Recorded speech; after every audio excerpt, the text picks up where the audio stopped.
첫 시간 주님께 안녕하세요. 대강교회 오훈 목사입니다. 5월 25일 토요일입니다.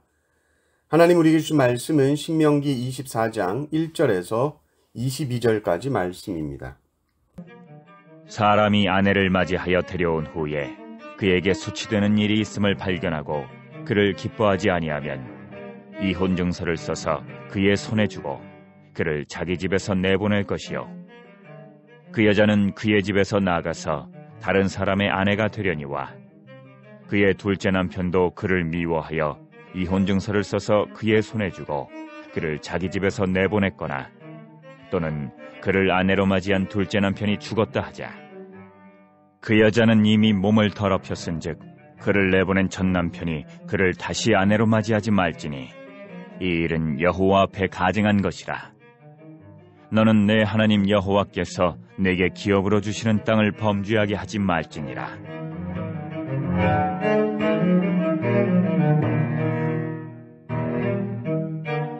사람이 새로이 아내를 맞이하였으면 그를 군대로 내보내지 말 것이요 아무 직무도 그에게 맡기지 말 것이며 그는 1년 동안 한가하게 집에 있으면서 그가 맞이한 아내를 즐겁게 할지니라. 사람이 맷돌이나 그 윗짝을 전당 잡지 말지니 이는 그 생명을 전당 잡음이니라. 사람이 자기 형제 곧 이스라엘 자손 중 한 사람을 유인하여 종으로 삼거나 판 것이 발견되면 그 유인한 자를 죽일지니 이같이 하여 너희 중에서 악을 제할지니라.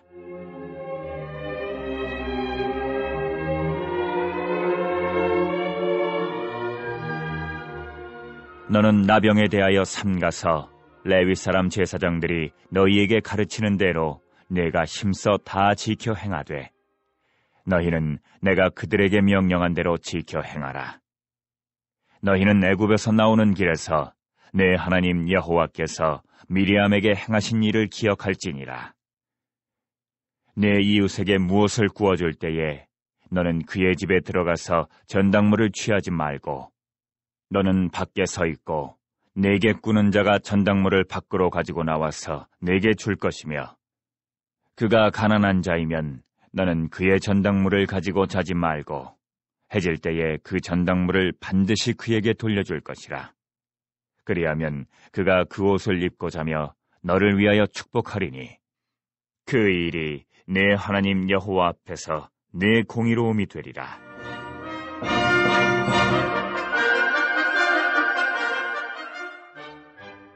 혼궁하고 비난한 품꾼은 너희 형제든지 내 땅 성문 안에 우거하는 객이든지 그를 학대하지 말며 그 품삯을 당일에 주고 해친 후까지 미루지 말라. 이는 그가 가난함으로 그 품삯을 간절히 바람이라. 그가 너를 여호와께 호소하지 않게 하라. 그렇지 않으면 그것이 내게 죄가 될 것임이라. 아버지는 그 자식들로 말미암아 죽임을 당하지 않을 것이요 자식들은 그 아버지로 말미암아 죽임을 당하지 않을 것이니 각 사람은 자기 죄로 말미암아 죽임을 당할 것이니라.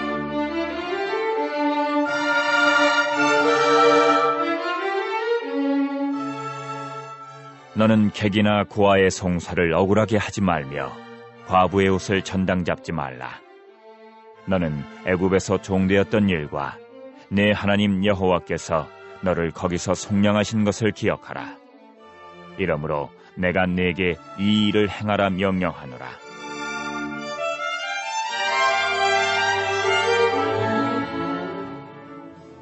내가 밭에서 곡식을 벨 때에 그 한 뭇을 밭에 잊어버렸거든 다시 가서 가져오지 말고 나그네와 고아와 과부를 위하여 남겨두라.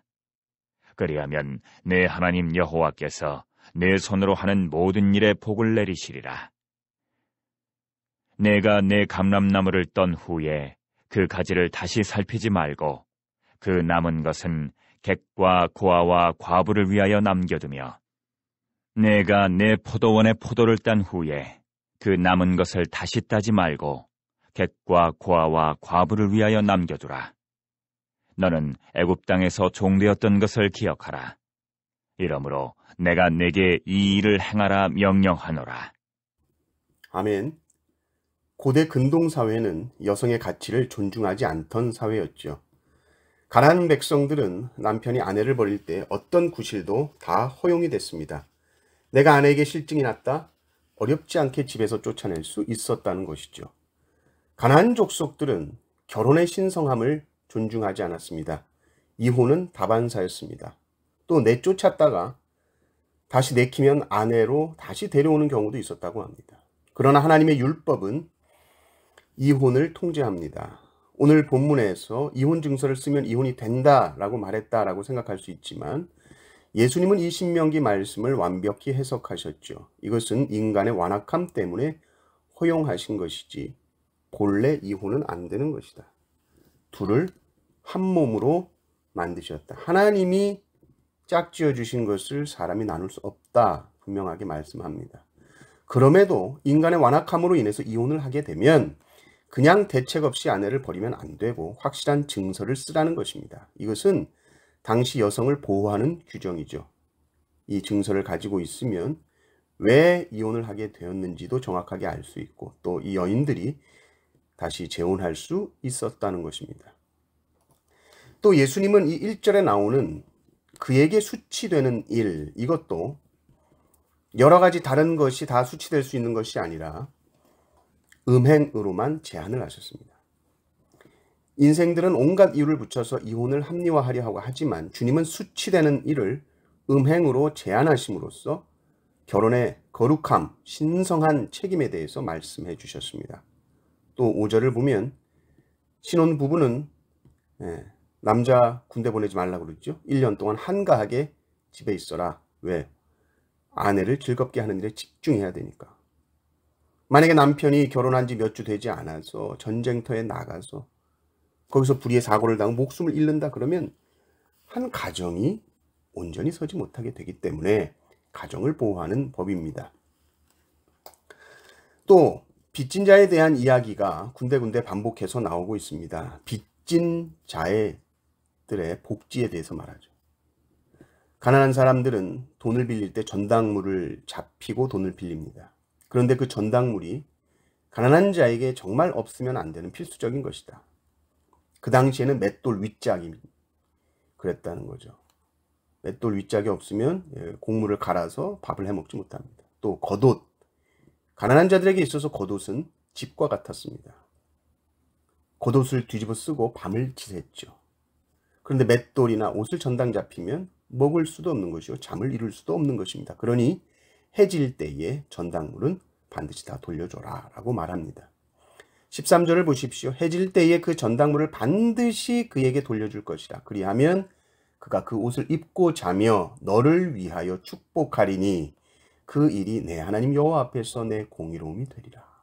그 사람이 돌려받은 옷을 입고 자면서 돌려준 너를 위해서 축복한다는 거죠. 하나님 고맙게 제 전당물을 돌려준 저 사람 너무 감사하네요. 저 사람에게 복을 내려주세요.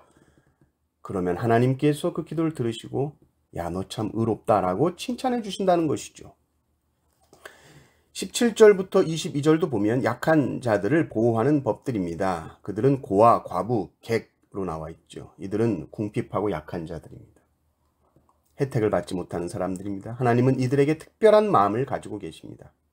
하나님은 고아의 아버지시라 말합니다. 과부의 남편이다. 집 없는 이의 친구다. 이들을 위해서 너희들은 먹을 것을 남겨둬야 된다 명령하십니다. 감람나무 열매 딸 때나 포도에서 포도 딸 때 이들을 생각하면서 다 따지 말고 귀퉁이를 반드시 남겨둬라 라고 명하십니다. 이것은 제한이 아닙니다. 그렇게 좀 할래라는 제한이 아니라 명령입니다. 추수하다가 까먹고 덜 추수하는 게 아니라 반드시 남겨둬야 한다는 것입니다. 내가 수고해서 내가 땀 흘려서 추수한 것이니 내가 다 수확해서 내가 하나도 남김없이 가져가야지 라고 생각하는 것은 하나님께서 옳지 않다고 하십니다. 남겨두는 것이 옳다. 가난하고 소외된 자들의 부르짖는 소리를 하나님이 들으신다.